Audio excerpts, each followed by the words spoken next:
Welcome, sleepy soul. I'm your storyteller tonight, here to help you drift into deep, peaceful sleep. Before we begin, don't forget to like the video and subscribe for more bedtime stories. Let me know in the comments where you're watching from and what time it is. And if there's a story you'd like to hear next, I'd love to know that too. I thought I was just going to Walmart. That's it. Nothing more than a simple trip after a long day. Milk, cereal, sandwich bread, maybe eggs if they weren't overpriced again. But what happened inside that store, and just after we left, would crawl into my thoughts at night and sit there for weeks. It was June, the kind of June we get in Mesa, Arizona. The asphalt already soft under your shoes by noon, and by 5 p.m., it felt like the sun had a personal vendetta. My 9-year-old son, Liam, had been home all day. Summer break had just started, and I was balancing remote work with parenting. That afternoon, I had bounced between Zoom calls, folding laundry, and trying to figure out why the summer camp payment still hadn't cleared. I needed to clear my head and stock the fridge. So I grabbed my keys and called out, "Liam, shoes on. We're doing a quick Walmart run." He came jogging out of his room, already wearing those beat-up Spider-Man sneakers. "Can I check the Nerf aisle?" "You can look," I said, grabbing my wallet. "But we're not buying anything today. Deal?" He grinned. Deal. Our local Walmart was the big one off Southern Avenue, the kind that never has enough carts, where the AC always feels slightly broken. But it's close and it has everything. We pulled into the parking lot around 5:15 p.m., the sun glaring off windshields like flashbulbs. Inside, it was the usual mix of noise and chaos. Carts squeaking, toddlers crying, that weird hum of too many lights. Liam beelined toward the toy section as I steered the cart past produce. I told him I'd be 2 aisles over, checking school supplies. It started normal. I was scanning discount notebooks when I casually glanced over the top of the aisle to check on Liam. He was crouched near the bottom shelf, flipping through a clearance bin of Nerf darts. But there was someone else there too, a man standing at the end of the aisle, maybe mid-40s, thin, wearing a tucked-in gray t-shirt, faded jeans, and a baseball cap. What caught me was that he wasn't shopping. No cart, no basket, nothing in his hands but some random plastic toy dinosaur. He wasn't talking to Liam, wasn't even near him, but he wasn't doing anything either. Just standing. I looked at him. He looked up, made eye contact, and immediately turned away, walking down the next aisle. It didn't sit right. Still, I brushed it off. Maybe he was just killing time. A few minutes later, I circled back to grab Liam. He was now comparing blasters, telling me about some Fortnite limited edition whatever. I nodded absently, but my eyes scanned. The man was back. This time, he was at the far end of the aisle near the RC cars, again with nothing in his hands, pretending to browse. Still no cart. Still alone. I smiled at Liam and said, "All right, let's finish the list together." He didn't argue. I think he sensed something in my tone. As we turned toward groceries, I looked back. The man had turned too, keeping distance but there. Quiet, like he belonged there but didn't. Down the cereal aisle, he passed at the far end again. Still no items. I could feel it now, not just in my head, but in my stomach. That crawling, wrong feeling that you can't explain until it's too late. I faked forgetting something and circled back through frozen foods. And there he was, not even pretending to browse this time, just lingering by the glass doors of microwavable meals, hands in his pockets, looking sideways. That was enough. I put my hand on Liam's shoulder and leaned down. "Stay right next to me now, okay?" He nodded. Didn't even ask why. I pushed the cart faster, heading toward self-checkout. I glanced back once, and he was there, rounding the corner like he meant to go somewhere but never quite getting there. But once we passed through the metal detectors, he didn't follow. I scanned the lot through the sliding doors. Nothing. I thought maybe that was it. We paid, bagged up, and walked into the blinding late sun. Our car was parked 3 rows down near a cart return. I was juggling the groceries, digging for the fob, when Liam's voice startled me. Isn't that the guy from inside? I looked up. He was crouched between two cars in the row across from ours, pretending, badly, to tie his shoe. No cart, no bag, just him, looking. I didn't say anything. I just clicked the fob, popped the trunk, and opened the back door. Liam, in, now. He obeyed without hesitation. I loaded the groceries fast, slammed the trunk shut, then closed Liam's door. And then I did something I didn't even think about.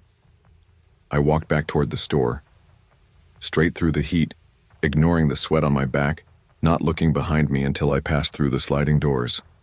Once inside, I turned and scanned the parking lot. He was standing now. No more pretending. He had stood up, hands in pockets, facing our car, like he was waiting. I walked straight to customer service. I think someone followed us through the store and now he's outside near our car. He wasn't shopping. The woman behind the counter froze for a second, then paged for a manager. A short, balding man in a blue vest came over. Then security was called.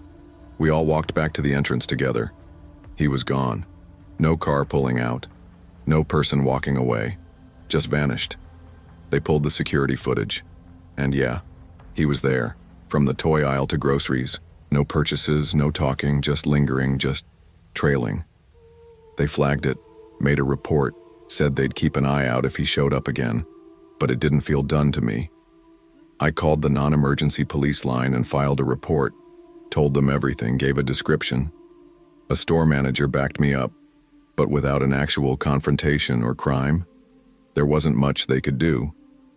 And that's what gnawed at me, that nothing happened. Because it almost did. That sense of him rehearsing, following us like it was routine, knowing how long he could hover before drawing suspicion. Never too close, never too far. Like he'd done this before. Like he knew what to look for. The next morning, I bought a dash cam. I didn't care if it wouldn't stop someone. I just wanted proof, just in case. And I haven't let Liam wander alone in a store since. He asked me a week later why he always had to stay near the cart now. I didn't sugarcoat it. Because I didn't like the way that man was looking at you.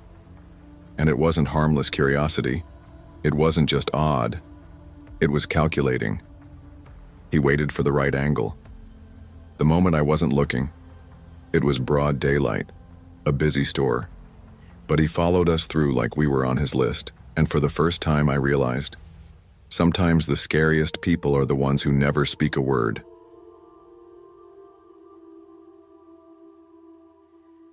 I never used to be the kind of mom who hovered.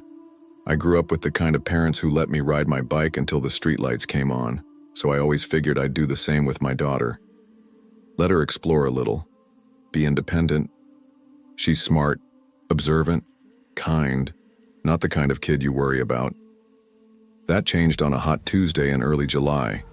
It was supposed to be a quick back-to-school run at Brigham's Market, this oversized department store in the quieter end of Millersburg, Indiana. The kind of place that sells everything from watermelon to wiper fluid under one roof. I figured we'd beat the chaos by going early. The place would still be stocked, and the real back-to-school crowd wouldn't roll in until late July. My daughter Ava was 7 then. She had these oversized glasses and one of those contagious full-body laughs. She was always asking questions: how glue is made, why cats purr, what clouds feel like. She was the kind of curious that made strangers smile but made me double-check locks at night. We'd already filled our cart with the usuals: folders with cartoon characters, a rainbow pack of gel pens, glue sticks, a plastic pencil case shaped like a watermelon. We were in the school supply section, which backed into the toy aisles. "Can I go look at the dolls?" she asked, hugging the cart like it was a jungle gym. "They're just 2 aisles over, right?" I asked. She nodded. "All right. But remember what we said. Don't talk to anyone unless they're wearing a red shirt and a name tag. And if something feels weird, come get me.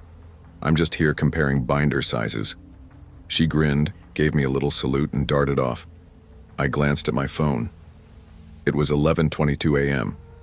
I texted my husband to remind him to pick up milk on the way home and started checking binder rings, trying to remember if her school allowed the metal kind.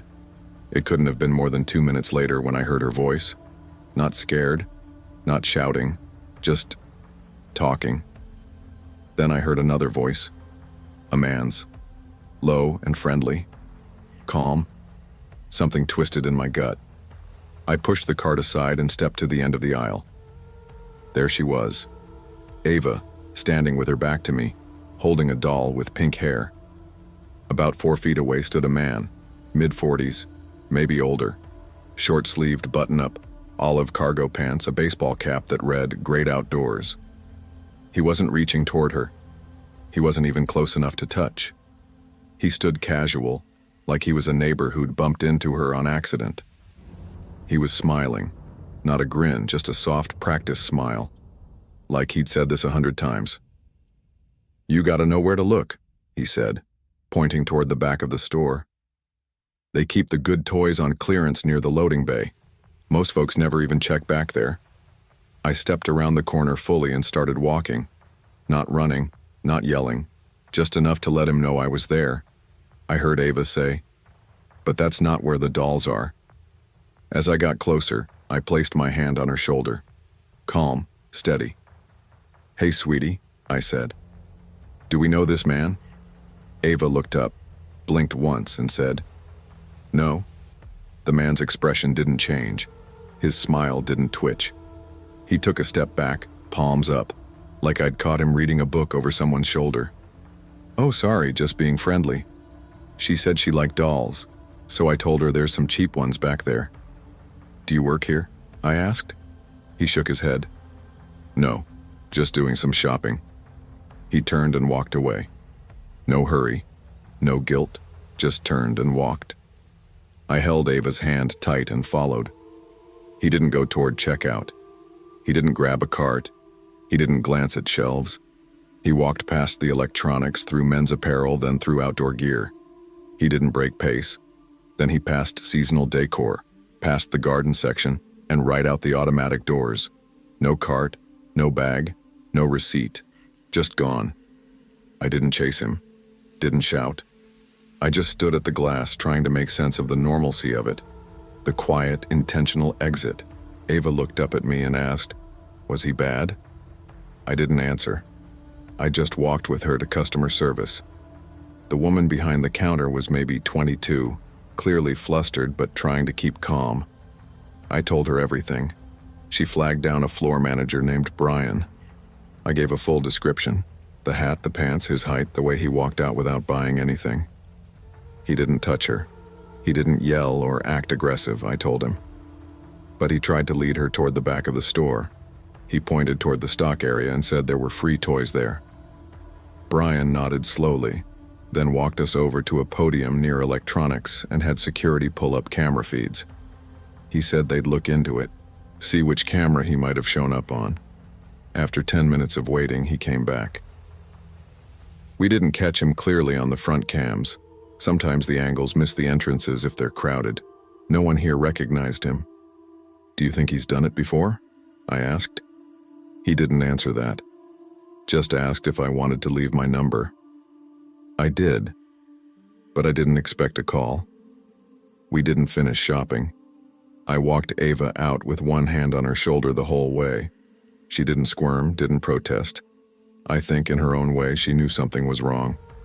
That night I made her favorite, shells and cheese, the kind with too much butter. We ate at the table. I sat beside her instead of across. "Sweetie," I said carefully, "when someone talks to you like that, someone you don't know, you come get me, okay? Even if they seem nice." Was he trying to take me? I looked down at her empty bowl. I don't know. And I didn't. That's what scared me most. He didn't look dangerous, didn't act scary. He looked like someone's uncle. He acted like he belonged. That's what stuck with me. 2 days later, I called her school and asked the principal if they were doing a stranger danger seminar before fall. They usually did one early in the year, but I asked if they could do one sooner. He agreed. Since that day, Ava doesn't go off on her own in stores anymore. She stays close. She understands now, more than I ever wanted her to. And I I think about that man more than I care to admit. Not because of what he did, but because of what he almost did. He was confident, casual, like he knew exactly how long a parent would take to choose a binder, like he'd done it before. And I've asked myself over and over, what if I hadn't heard her voice? What if I'd been distracted for one more minute? What then? You always think it can't happen to you. You tell yourself you'd notice, you'd see it coming. But monsters don't always come with claws. Sometimes they come with soft voices and baseball caps, and they're just an aisle away.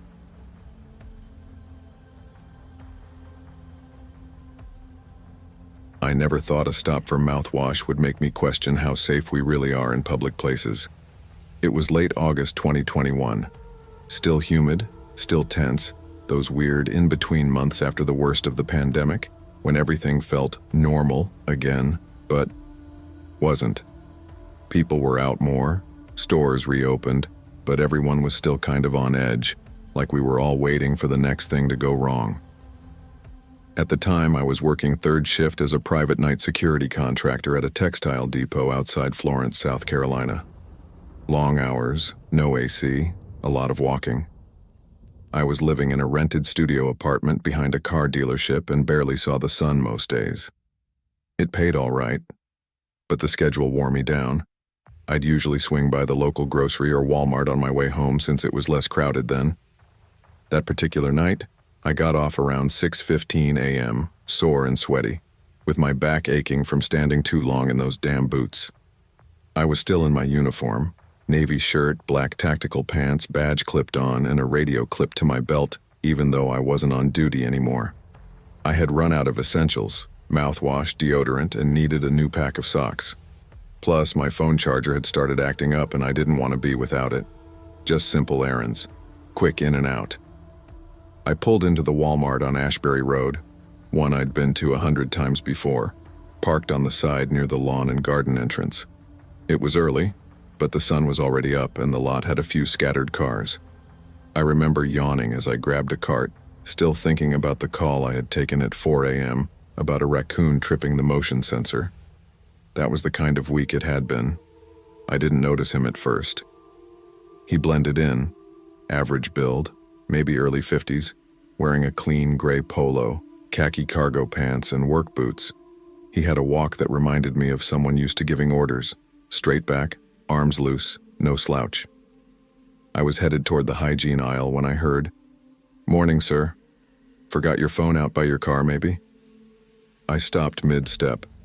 The guy was about 10 feet back, standing next to the seasonal aisle divider, one hand resting on the end of a display rack. I hadn't seen him walk up. I looked at him. "Sorry?"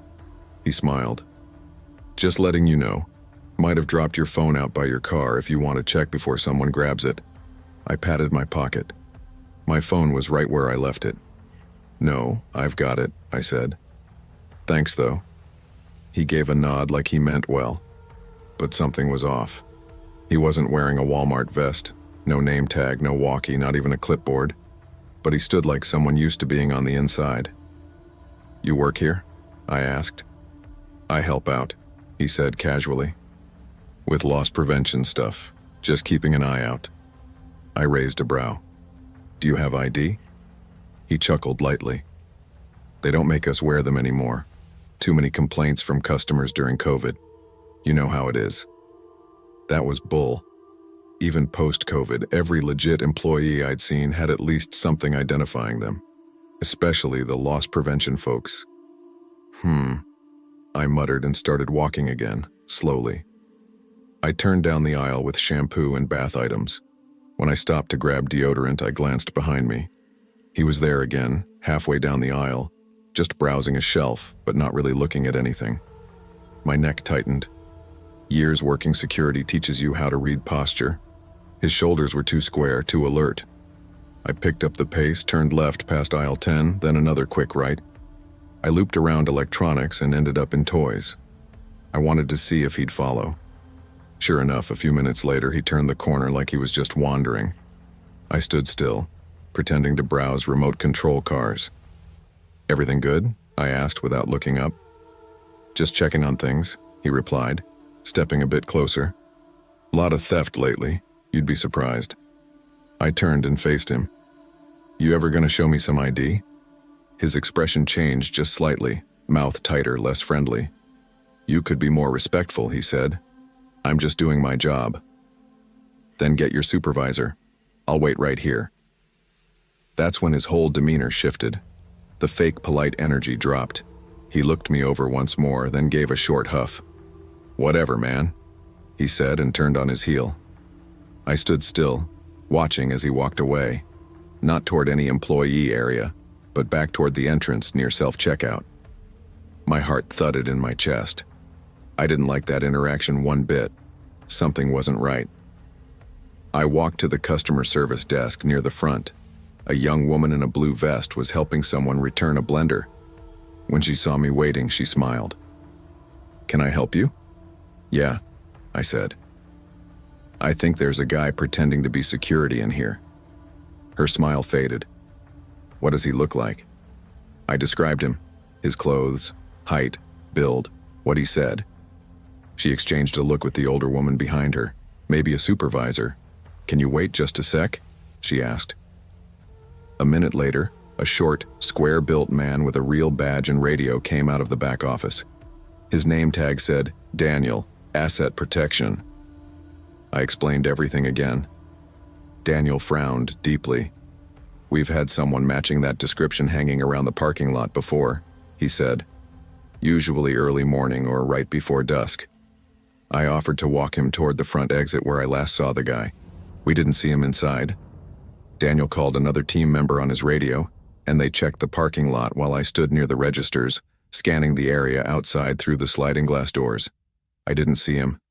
15 minutes passed before Daniel returned. He shook his head. He's gone. Again. Again? I asked. Daniel nodded. We've had 3 reports this month. He doesn't go after merchandise. He targets shoppers. Usually alone, usually early, usually people who look tired or distracted. Says things like you dropped something or he's with security. We think he's trying to lure people outside. To what end? Daniel didn't answer for a second. Best guess? Robbery. Maybe worse. Could be working with someone. Hard to say. I filled out a quick incident form and left shortly after. They offered to have someone walk me to my car. I accepted. I didn't get everything I came in for that day. I skipped the charger. Just wanted to get back in my car and lock the doors. The thing that stuck with me the most wasn't what he said. It was how normal he looked. Calm, confident, like someone who knew exactly how much time he had before someone called him out. That morning, I ordered pepper spray online, started shopping during busier hours, and I made damn sure to look over my shoulder, especially near the garden entrance, because people like him, they count on you being tired, distracted, polite. They count on you not wanting to make a scene. But I've worked too many night shifts, seen too many reports, to play along. And now, if someone in plain clothes asks me to follow them to their car or says, just step over here for a second, I don't give them a second. I give them a loud no. And I walk, straight toward the cameras, straight toward the crowd.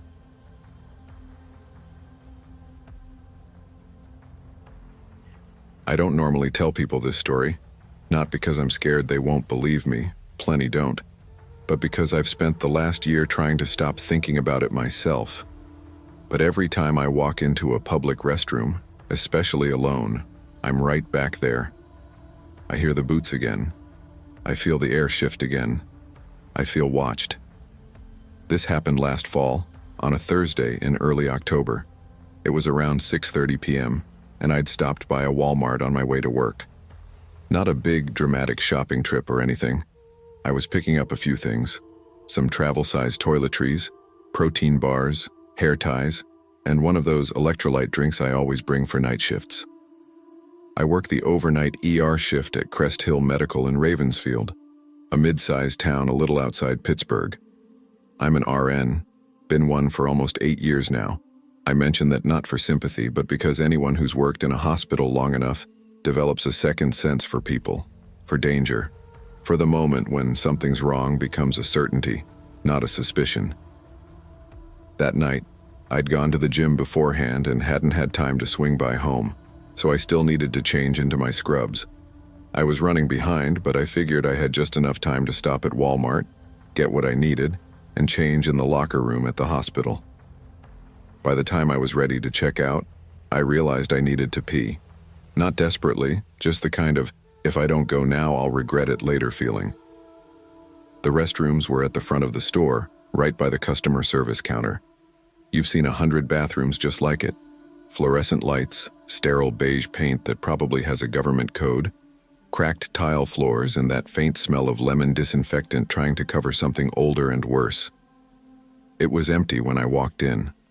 No voices, no echoing footsteps, nothing. I went to the second stall from the end, set my small basket on the hook, and sat down. I remember scrolling through my phone. My husband, Nate, had sent me a meme about nurses being 60% caffeine and 40% sarcasm. I was texting him back when I heard the restroom door creak open. Click. Then footsteps.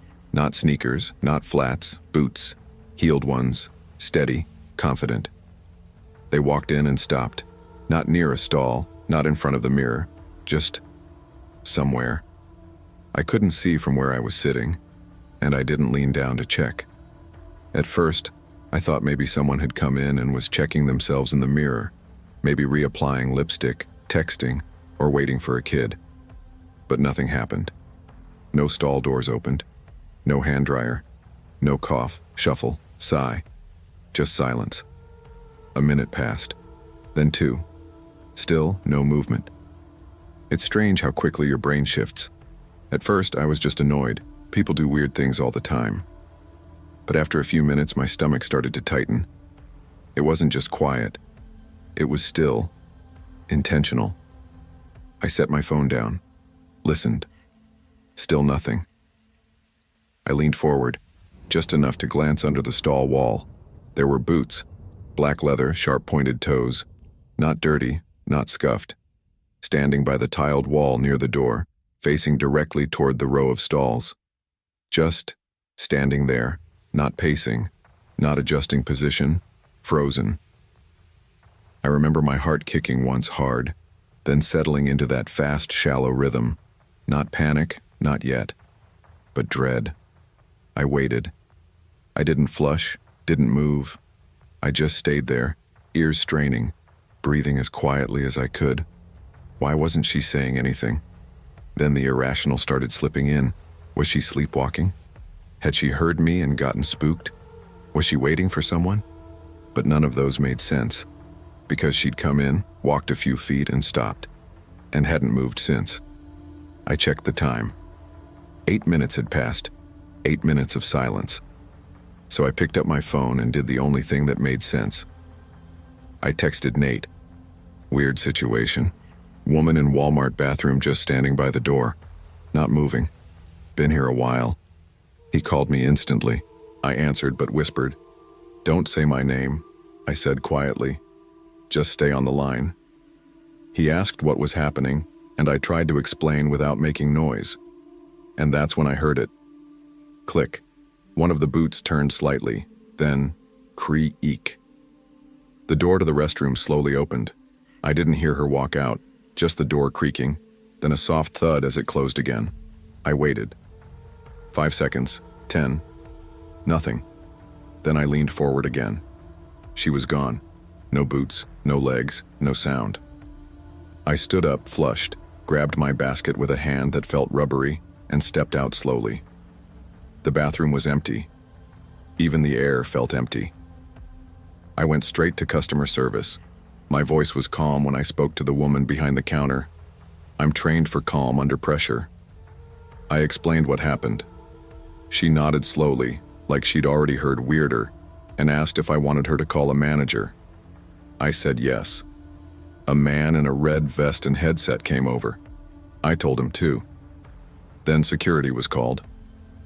A heavy-set guy named Brian came over and offered to walk me to my car. I said I was heading to work and just needed to change. He walked me out anyway. I appreciated it. Later that night, I couldn't stop thinking about it. Not because anything happened, nothing did, but because it felt like something almost did. The hospital was quiet around 3 a.m., so I messaged Nate again and asked if he thought I was overreacting. He said no, not at all, but that wasn't the weirdest part. The weirdest part was the next day. Out of curiosity, I stopped by Walmart again, not to confront anyone, just to look. The woman at customer service was the same one from before. I asked her quietly if they'd ever reviewed the footage. She leaned in and said, "Security said nothing showed up on the bathroom cameras, but we don't have cameras inside, just at the door." I blinked. "But she came in, right?" She hesitated. "They said the camera at the restroom hallway didn't show anyone entering in that time frame, just you." I stood there, frozen. "No one else?" She shook her head. "Not till 10 minutes later. An older lady, then a mom with 2 kids. But no one right before you. Or during. That's what they said." She looked uncomfortable, and I could tell she wanted to end the conversation. I didn't push. Back at the hospital that night, I couldn't shake the feeling, because if no one entered the restroom except me, then what the hell did I hear? What did I see? What was standing there in boots, just watching silently? I've gone over it in my head 1,000 times. Maybe she slipped in right behind me and the camera angle missed it. Maybe there's a blind spot. Maybe she walked in and left so quietly she didn't register. But I know what I saw. I know what I felt. That wasn't confusion, that wasn't hesitation, that was waiting. And when I spoke to Nate, when a male voice echoed through the bathroom door, that's when she left. I've stopped using public restrooms if I can help it. I always check under the stall doors. I always listen before I walk in. It changed something in me, because nothing happened, but something almost did, and I don't ever want to find out what.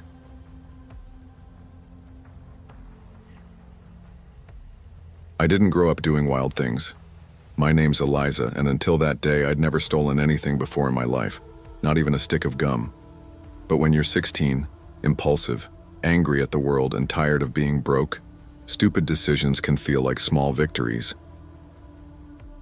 That morning, I got into a screaming match with my foster mom. I told her I was done playing family with someone who kept reminding me I wasn't really hers. She told me to get out if I didn't like the rules. I did.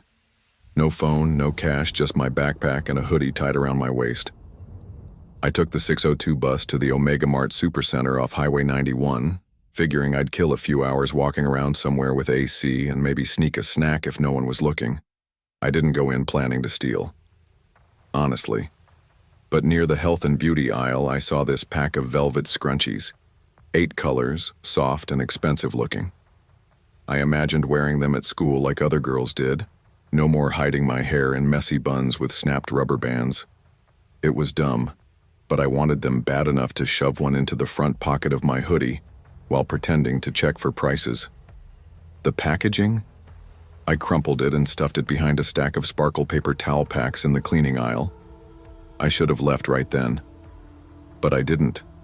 I lingered a bit too long in the snack aisle, debating whether I could sneak a mini bag of chips too when someone tapped my shoulder, heavy fingers, calloused and cold. "Come with me," a deep voice said from behind. I turned around and was met with a wall of a man, easily 6'3", built like a linebacker, his face unreadable beneath a close-cropped beard and sun-spotted bald scalp. He wore black slacks and a navy windbreaker, with the faint glint of a badge on the left breast that read, Omega Security. What is this about?" I asked, trying to act clueless. "Theft," he said flatly. I felt my face go hot. "Okay, look. I'm sorry. I can just pay for it. I didn't even leave the store." He didn't respond, just wrapped a large hand around my upper arm, not violently, but with a grip that said, "Don't test me." He began guiding me past the checkout lanes, away from customers, and toward a pair of gray doors near the storage hallway marked, "Employees Only." I wanted to pull away, to protest louder, but something about the way he moved, calm, in control, made me feel like I'd only make it worse if I resisted. We passed through the doors into the stockroom. Tall metal shelves loomed on both sides. lined with crates and boxes, dimly lit by flickering overheads. Then he stopped at a narrow door tucked between two mop buckets and flicked a light switch above it. A flight of concrete stairs was revealed, descending into darkness. "Let's move," he said, gesturing downward. I paused. "Where's the office? Don't you usually have cameras? Or like, someone else?" He didn't answer, just stared at me with a blank expression, his hand tightening slightly on my arm. Figuring it was just some janky layout and they kept the security stuff downstairs, I began walking down the steps. As soon as I hit the third stair, I heard a wham. The door above slammed shut behind me. My heart stopped. I spun around and ran back up. "Hey, hey!" I tried the doorknob. Locked. "What the hell?" I muttered, fists banging against the metal. No response. I pulled out my phone. No signal, of course. The stairs creaked behind me as I slowly made my way down. The air grew thick with moisture and mildew. The basement was large, wider than I expected, almost like an underground garage. But there were no cars, no people, just a cement floor, exposed pipes, and in the center of the room, an old wooden chair. Chains and rusted cuffs hung from its arms, bolted to the wall behind it. "This is insane," I whispered. The silence was suffocating. The only sound was a soft drip somewhere to the left. I didn't want to go deeper into the room, but sitting on the bottom step felt even worse. I crouched low and scanned the room. On the far end, hidden in darkness, something smelled wrong. Like meat. Old, spoiled meat. I wanted to believe this was some freaky loss prevention scare tactic, maybe even a stupid prank. But then I thought of the guy's uniform. His badge had looked loose, almost stitched on with thick thread, and he didn't wear a name tag like everyone else in the store. His hands, they were covered in dried mud, and he reeked, like sweat and earth and copper. Something told me this man wasn't Omega Mart security. I pulled my phone again, pacing near the stairwell until a bar flickered to life. I dialed the store. "Thank you for calling Omega Mart," a chipper voice answered. "This is Kristen. How can I help you?" I'm in your basement," I stammered. "Someone brought me down here. A man. He said I stole something. He looked like security, but now I don't know. I think he locked me in." "What basement?" Kristen asked, the brightness dropping from her voice. Just then, the door above creaked open. Footsteps, someone whistling. Creak. The sound of wood groaning under weight. I backed into the far wall near the chair and grabbed one of the chains, wrapping it around my wrist like a makeshift weapon. I held the chair up with one hand, knees shaking. Two figures came into view. The first was the man who'd grabbed me, still in that phony uniform. The second was an older man, shirtless, with gray hair matted in the back and eyes wide with glee. He was barefoot and wore only jeans, the cuffs stained red. Well, the older one rasped. "She's a little spitfire, huh?" "Have a seat in the chair, sweetheart," the security imposter said. "We'll be gentle." I felt my stomach twist.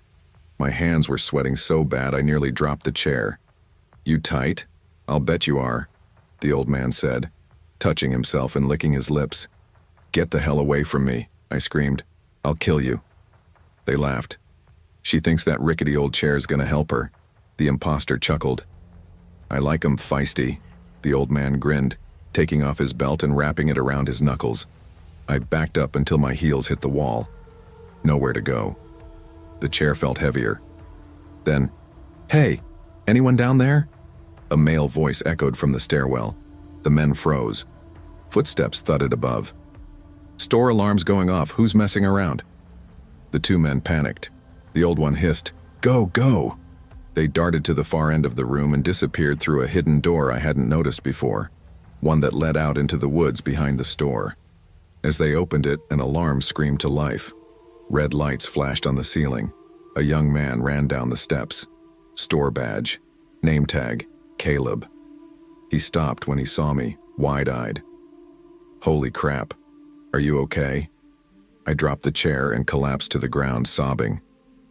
"He said he was security. He locked me down here." Caleb called for help. Soon, the real manager, Kristen, was there. Cops too. The man in the uniform had been caught on a few security cams, but only when I first entered the store. He didn't appear on employee records. No one knew who he was. The old man never showed up on cameras at all. They found a decomposing dog carcass behind the basement pipes. The hidden door? It led to a rusted storm exit that opened into dense woods. Kristen gave me a blanket and waited with me while police took my statement. I asked her what would happen now. "They'll investigate," she said softly. "And Eliza, from now on, don't trust anyone unless they're wearing a real Omega Mart name tag. Security's upstairs. Always has been." I nodded, still shaking. "I just wanted a stupid scrunchie." She squeezed my shoulder. "You're lucky. Some girls don't get to walk back up those stairs." The men were never found. At least, not yet.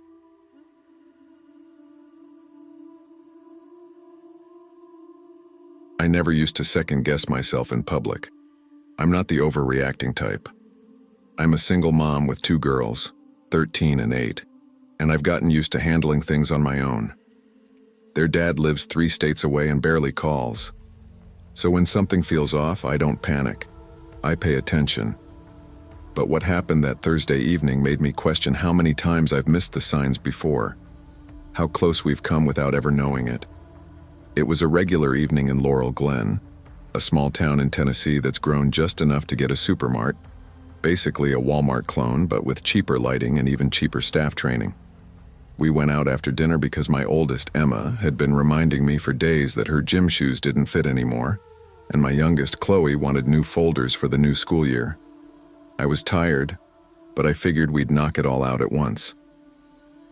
We parked under the flickering streetlight out by the edge of the lot.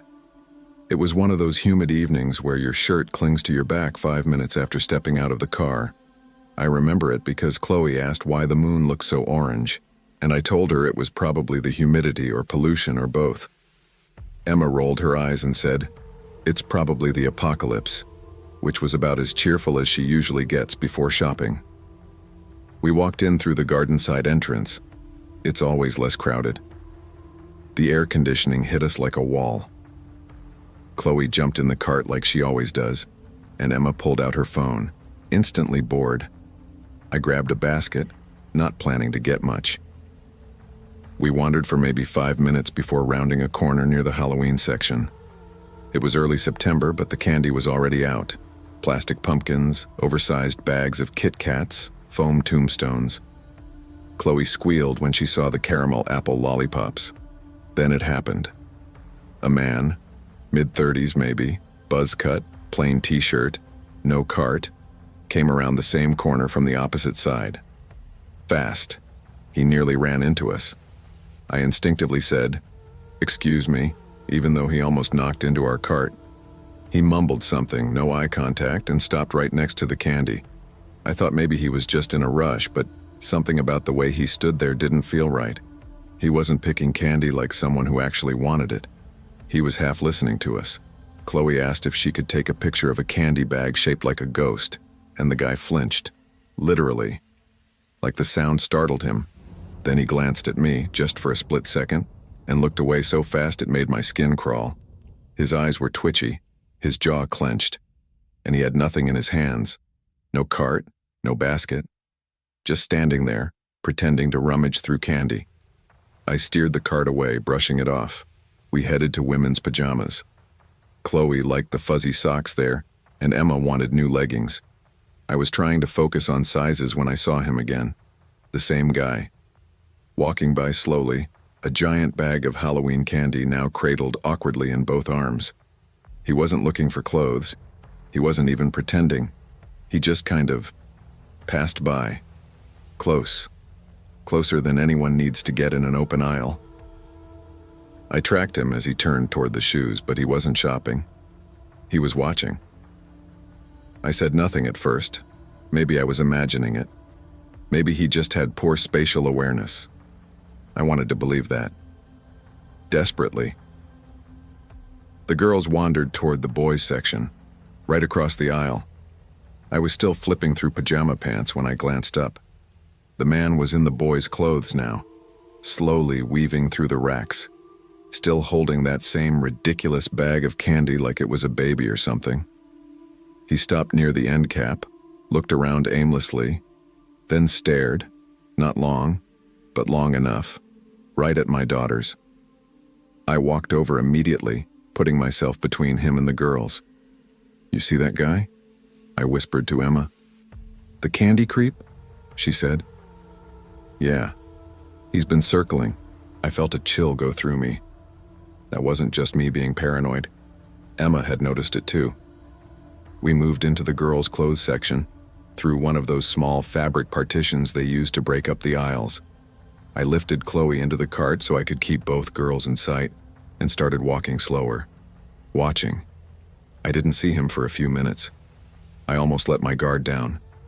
But then, there he was again, now in the girls' section, holding that same bag, pretending to look at glittery justice shirts that were clearly for elementary-age kids. He kept peeking, quick, sharp glances, and the moment I caught his eye, he jerked his head away and shuffled a few feet, pretending to browse. I turned the cart away and pulled out my phone. I didn't even know what I was going to do. Call someone? Take his photo? But just then, he ducked back through the partition and looped around to the boys' side again, standing at the far opening with a perfect line of sight into the girls' clothes. Then he did something that made my stomach flip. He pulled out his phone, looked at it, typed something, then stared directly at me.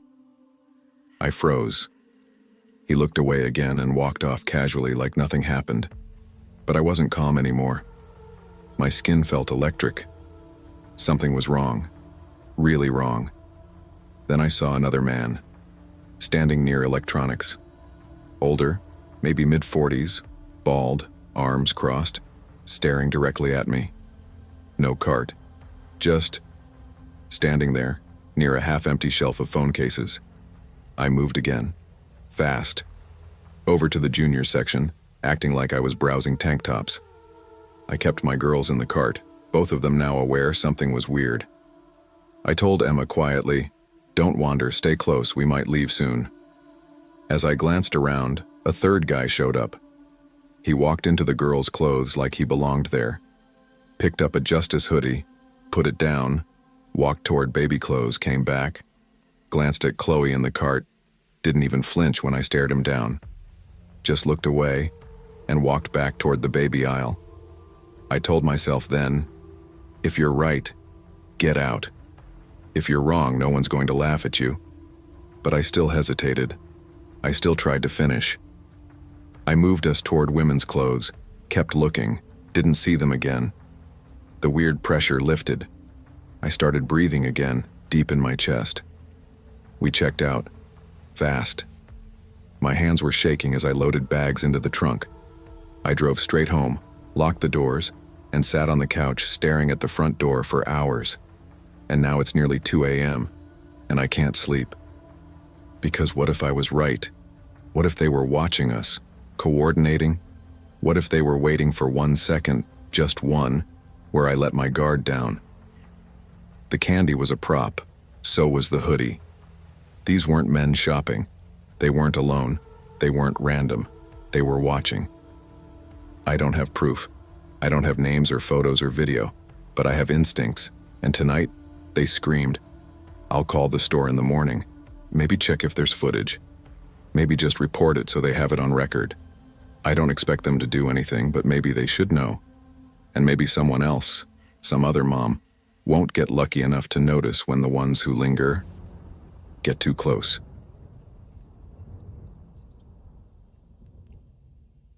I grew up in a tired Appalachian town most people just pass through. The kind of place where every third house has a busted porch light, and the only place to buy groceries after 9 p.m. is Walmart. It wasn't a bad town exactly, but it was the sort of place where bad things could happen and get buried under small talk and rust. I was 15 the year it happened. Just barely old enough to see the world for what it was, but still naive enough to believe I could laugh my way through the parts that scared me. That fall, my sister Amanda and I had started a dumb tradition. going to the local Walmart with our dad every Wednesday night after dinner. He'd make us go with him to pick up things we forgot on Sunday. We didn't mind. Amanda was 17, funny, loud, and fearless.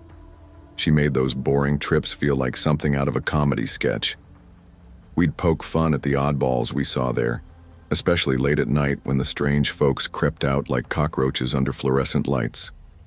And that's where this all started. That night it was colder than usual, early October, and the wind was kicking up dry leaves across the cracked asphalt of the Walmart parking lot in Pine Hill. My dad parked his old SUV near the cart return, grumbling about the cold and the crowds, and told us to be quick. Amanda and I were already whispering and giggling by the time we hit the seasonal aisle. Halloween candy was out in full force, and she dared me to stick a bag of pumpkin-shaped Peeps in my hoodie pocket, just to freak out Dad. We rounded the end of an aisle, and that's when she nudged me hard in the ribs and pointed. "Yo, that guy's giving full-on creepy uncle energy," she said under her breath. I looked up and saw him. He was standing near the clearance DVDs, not looking at anything, just standing, tall and lanky, with pale skin and thick glasses that magnified his eyes. His brown hair was parted perfectly down the center, greasy and combed so precisely it looked drawn on. He wore an oversized tan jacket with a flannel collar, jeans that looked a size too big, and off-white sneakers with stains on them. I laughed, nervous but playing along. "Okay, yeah, that's a Dateline special waiting to happen." Amanda smirked. "Probably owns a van with no windows." We didn't think he heard us. He didn't even flinch. We kept moving, but he kept showing up. 3 aisles down, there he was again, looking at canned soup. Then later, by the toothpaste. Then again in electronics, just standing near a display of off-brand headphones. Always quiet, always just there. Dad never noticed. He was too busy griping about the rising price of beef. Eventually, we checked out, loaded up the groceries, and went home. The man didn't follow us out. That should have been the end of it. It should have just been a funny memory between me and Amanda. But it wasn't. That night, I couldn't sleep. I chalked it up to the soda I drank with dinner, but there was a pressure in my chest I couldn't explain. I had the covers pulled up under my chin, the box fan on in the window humming like white noise. But I couldn't stop the feeling that someone was watching me, not just a hunch, a presence. I remember getting up, walking over to the window and looking out at the backyard. It was too dark to see anything clearly, but my eyes lingered on the tree line. Our backyard ran right into the woods. Nothing moved. Still, I locked the window, just in case. That feeling didn't go away for weeks. Every night, like clockwork, I'd wake up between 2 and 3 a.m., sweating, heart racing, mouth dry. I told my mom. She said it was too much caffeine. My dad blamed horror movies. Amanda said I probably had a guilty conscience from stealing Peeps. But it didn't feel like guilt. It felt like being hunted. Then came the Saturday my parents left me home alone. They went to visit family 3 hours away. Amanda was at a sleepover. I told them I didn't mind staying alone. I usually liked the quiet. But that day, the air in the house felt heavier than usual, like it was pressing in on me. I tried to shake it off. Played some games, watched YouTube, even tried napping. But I kept feeling the need to look. Out the window, down the hall, behind the shower curtain. I called my friend Jeremy, told him to come pick me up and drive around for a while. Maybe smoke, maybe just chill somewhere that wasn't my damn house. He said he'd be there in 10. I grabbed my hoodie, walked out to the curb, and waited. As soon as I got in his car, I noticed something was wrong. Jeremy wasn't talking like usual. He kept checking the mirrors, kept gripping the wheel too tight. "You good?" I asked. He nodded once. "Yeah, just...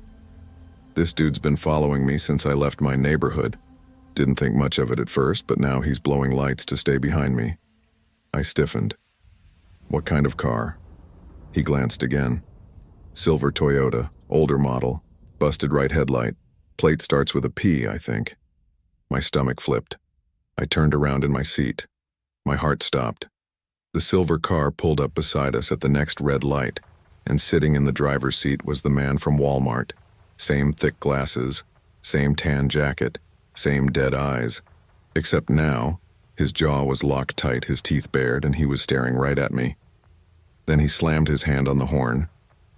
I screamed. Jeremy floored it. We didn't say anything for almost a minute, just the sound of the engine and my ragged breathing. "What the hell is going on?" Jeremy finally asked. I don't know," I stammered. "That's the guy from Walmart, the one Amanda and I joked about. But he was outside my window." "You saw him?" "No, I felt him. For weeks. I just didn't know until now." Jeremy turned sharp onto Cedar Drive. "Screw this. I'm going to the police station." The police station in Pine Hill is a squat brick building that used to be a library. We pulled in hard, tires screeching. I was still shaking when we got inside. The officer on duty happened to be Officer Reeves, our friend Kayla's dad. A big man with a kind face and skeptical eyes.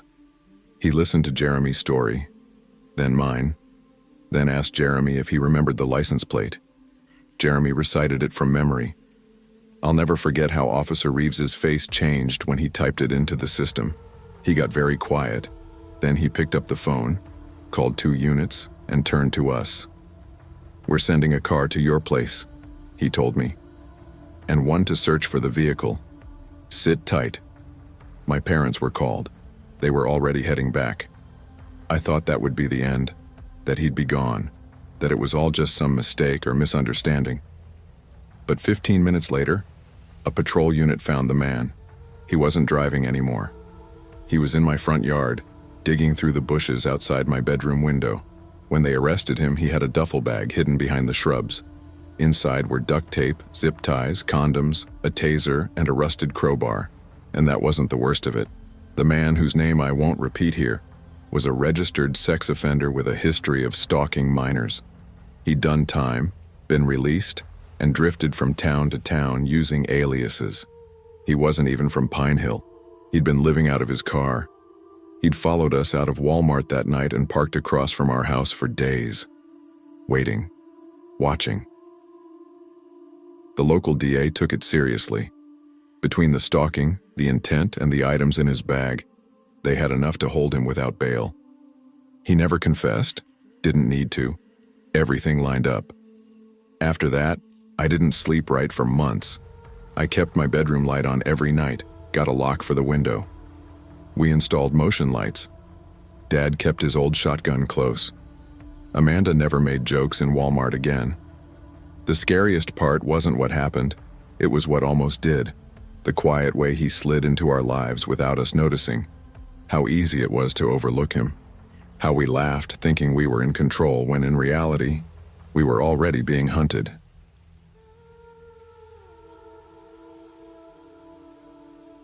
I was 22 when it happened. It's been 10 years and I still find myself thinking about it at the strangest times. When I'm in a store, when someone walks a little too close behind me, when I hear a stranger say something just a little off. It was 2013. Back then, I lived in a suburb outside of Savannah, Georgia. Not the historic part with cobblestones and Spanish moss that tourists love. The part with endless parking lots and grocery stores and chain restaurants every half mile.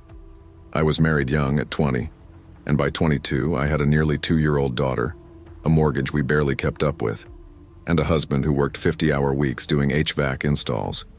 We weren't planning on going to Walmart that night. We'd just eaten dinner, leftover meatloaf, I remember that, and the baby had made a mess of herself with mashed potatoes. We were almost out of wipes. I needed milk. You know how it goes. One of those real quick trips. "Let's just run to the one on Forsyth," I told Evan, my husband. "It's closer than the one near the mall." He agreed. He didn't want to go, but said he'd come with me anyway. We bundled up the baby, strapped her into the car seat, and made the short drive. It was a Tuesday, probably close to 8:45 p.m. I remember because the sun was already down and the store looked half dead. Only a few scattered cars in the lot, buzzing yellow streetlights casting shadows. Inside, it was cold. Those fluorescent lights always made my skin feel dry. Evan and I split up. He wanted to check the clearance rack near sporting goods. He was always hunting for cheap fishing lures or ammo on sale, and I took the cart and our daughter toward the baby section. I wasn't in there more than 5 minutes. I had just bent down to grab a little pack of pink hair ties when I heard someone say, "Excuse me." I turned, expecting a store employee. Instead, I saw a short woman, maybe 5 feet even, standing almost uncomfortably close to the cart. Asian, probably in her 50s, with shoulder-length black hair and a calm, polite smile. She was holding a small black tablet and had a crossbody purse that looked bulky. "Yes?" I asked, already taking a small step back. "Do you believe in God?" she asked. I blinked. I didn't really know how to answer. I mean, I'd been raised Catholic, but I didn't go to church. I was never good at confrontation, and I hated being rude, especially when someone seemed nice, so I just gave her a quick nod. "Yes," I said. Her eyes lit up. Not warm, just brighter. "Good," she said. "I want to show you something." She tapped the screen and turned the tablet toward me. It lit up with a slideshow. Words in English, phrases like, "God is not a man, she is waiting," and images that looked vaguely religious but abstract. Clouds, a glowing figure. Some script in a language I didn't recognize. "I'm sorry," I said, trying to edge the cart forward. "I really have to." "Just 1 minute," she said quickly. "It's important. You believe, right? Then this is for you." I tried not to be rude. I glanced down at my daughter, who was playing with the little steering wheel attached to the cart. "No, thank you," I said more firmly. She kept following. Every time I turned an aisle, she followed. She began talking more. Something about a woman prophet, a hidden truth, an invitation to gather. Then she handed me a business card. It had a gold cross on the front and a name, the Spirit and Bride Church. But the back had something handwritten. A local address, not a church, just a house number and a street I'd never heard of. "I'm sorry," I said again, now clearly trying to walk away. She didn't let up. "Do you live nearby?" she asked. "Do you want peace for your daughter? Safety? We're meeting this Thursday. Come, bring her." I held my tongue. I just nodded and shoved the card into my purse. That's when Evan appeared. He walked up from behind me holding a cheap fishing knife in his hand and said, "You good, babe?" The woman froze. She looked at him and something about her demeanor changed instantly. She didn't say goodbye. She didn't offer a smile. She just turned and walked briskly away toward the back of the store. I didn't even tell Evan what had just happened. Not really. I said, "Some lady was trying to get me to come to her church." He made a face. "Yeah? Weird." We paid and left. I didn't think about it again for months. It was January when I saw the post. I was half asleep on the couch, scrolling through Facebook while my daughter napped. A girl I went to high school with, Tasha, had posted one of those warning to all women statuses. It caught my eye because she mentioned a Walmart. "If you go to the Walmart on Windsor Road, please be careful," it said. "There's a group pretending to be part of a church. It's an older Asian woman and 2 men. She's going up to women asking if they believe in God. Then she gives them a fake church address. It's not a church. People have disappeared. My cousin almost got pulled into a van. The police are investigating, but haven't done shit. Please share this." I felt cold. I pulled the old purse out of the closet and dumped it on the floor. It was a long shot. I hadn't used that bag in months. The card was still in the inner zipper pocket. Same church name, same gold cross, same handwritten address. But that wasn't the worst part. I looked up the address. It wasn't even on a street anymore. The listing had been pulled. Google Maps showed a blurry house with boarded-up windows. The door was painted red. I called Evan into the room and showed him. "You think it's the same person?" he asked, going pale. "Same exact story," I whispered. "Same pitch, same tablet." We both stared at the screen. Then I remembered something else. She knew I had a daughter. She saw her, yeah, but she asked me, "Do you want safety for your daughter?" How many other women did she say that to? We tried reporting it. I called the non-emergency line.